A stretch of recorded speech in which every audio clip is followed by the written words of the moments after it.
এশিয়ার বৃহত্তম এবং সবচেয়ে শক্তিশালী মুসলিম রাজ্য হয়ে ওঠে। এবং 1-2 শতাব্দীতে তুর্কি রাজবংশগুলো আনাতোলিয়ায়, বর্তমান তুরস্ক, সার্বজনীন রোমান সাম্রাজ্যের কাছ থেকে জমি জয় করে নেয়। এই রাজবংশগুলোর মধ্যে রয়েছে রুম সালতানাত এবং আর্তুকিদরা। রুম সালতানাত ছিল একটি শক্তিশালী মুসলিম রাজ্য যা কায়সারিয়ায়, বর্তমান কায়সেরি, তুরস্ক অবস্থিত ছিল। আর্তুকিদরা ছিল একটি তুর্কি রাজবংশ যা আনাতোলিয়ায় বেশ কয়েকটি রাজ্য প্রতিষ্ঠা করেছিল।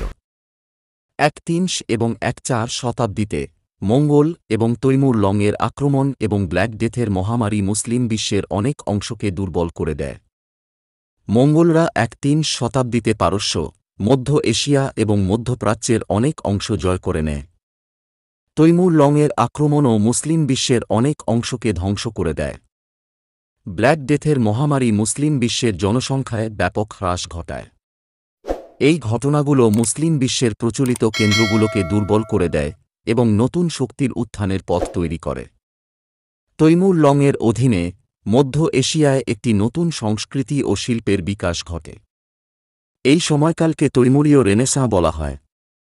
তবে এই সময়ে পশ্চিম আফ্রিকায় মালি সাম্রাজ্য ও দক্ষিণ এশিয়ায় বাংলা সালতানাতের মতো শক্তিশালী মুসলিম শক্তিরও উত্থান ঘটে। 2021 মালি সাম্রাজ্য ছিল একটি শক্তিশালী আফ্রিকান সাম্রাজ্য যা 1-3 থেকে 1-6 শতাব্দী পর্যন্ত বিদ্যমান ছিল।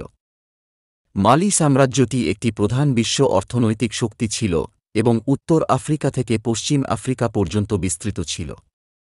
1-3 শতাব্দীতে সিসিলি আমিরাত এবং অন্যান্য ইতালীয় অঞ্চল 2 থেকে মুসলিম মুরদের নির্বাসন এবং দাসত্বের পর খ্রিস্টান বাহিনী রিকনকোয়েস্টার সময় ইসলামী ইবেরীয় উপদ্বীপকে ধীরে ধীরে জয় করে নেয়। রিকনকোয়েস্টা ছিল একটি যুদ্ধ যা খ্রিস্টানরা মুসলিমদের কাছ থেকে ইবেরীয় উপদ্বীপ পুনরুদ্ধার করার জন্য করেছিল। 1-6 শতাব্দীতে উসমানীয় তুরস্ক, মুঘল ভারত এবং সাফাভীয় সাম্রাজ্য, ইসলামী বন্দুকধারী যুগের রাষ্ট্রগুলো বিশ্বশক্তি হিসেবে আবির্ভূত হয়। এই রাজ্যগুলো শক্তিশালী সামরিক বাহিনী এবং বিস্তৃত সাম্রাজ্য গড়ে তোলে।